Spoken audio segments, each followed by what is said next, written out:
Le 30 novembre 2017, l'ancien président de la Côte d'Ivoire, Laurent Gbagbo, a entamé sa 7e année de détention dans le quartier pénitentiaire de la Cour pénale internationale à La Haye.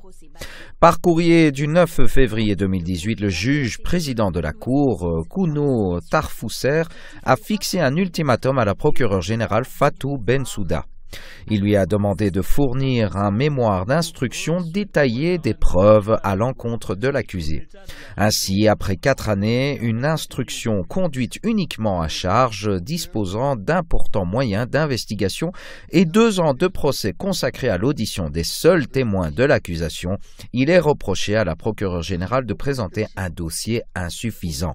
Plus précisément, elle devrait indiquer à la Chambre de quelle manière, selon elle, la preuve appuie chacun des éléments des différents crimes et formes de responsabilité. Beaucoup de zones d'ombre restent donc à éclaircir sur l'affaire Gbagbo. Le Monde diplomatique, dans son numéro de décembre 2017, titrait un article de Fanny Pigeot consacré à cette affaire, la Cour pénale internationale de nouveau en échec. On relevait l'expression de débâcle de l'accusation contre Gbagbo et on lisait aussi que, révélant les carences d'une instruction à charge, les audiences mettent en lumière les responsabilités françaises dans le conflit et la puissance du réseau du président Alassane Ouattara.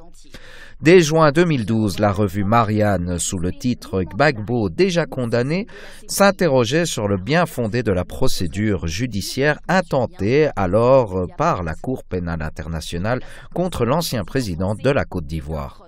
Les révélations récentes de 9 médias regroupés montrent aujourd'hui à quel point la France semble avoir été engagée en dehors de tout cadre procédural au bénéfice exclusif d'une partie, à savoir l'actuel président ivoirien Alassane Ouattara.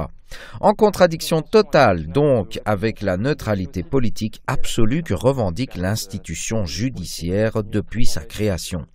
Le rôle de la France dans la chute de Gbagbo suscite de nombreuses interrogations.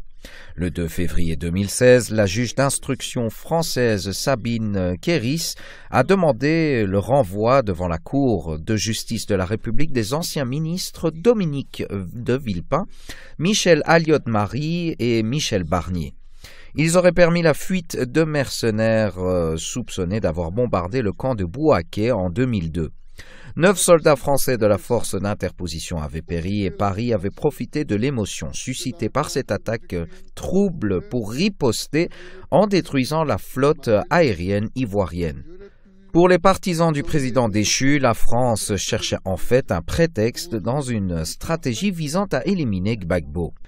Pour ce qui est de la suite de l'histoire, Laurent Gbagbo a bien été traîné devant la CPI et que le déroulement de la procédure démontre que le dossier du nouveau procureur tel qu'il existe en 2013 est trop faible pour pouvoir envisager un procès.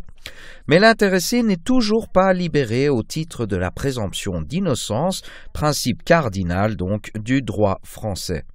Donc toujours emprisonné en compagnie de Charles Blé Goudet, sa santé est source de préoccupation. Quant aux crimes commis pendant la guerre par les troupes d'Alassane Ouattara et son actuel Premier ministre Guillaume Soro, 800 civils massacrés dans l'ouest du pays, aucun mandat n'a à ce jour été émis par la Cour pénale internationale.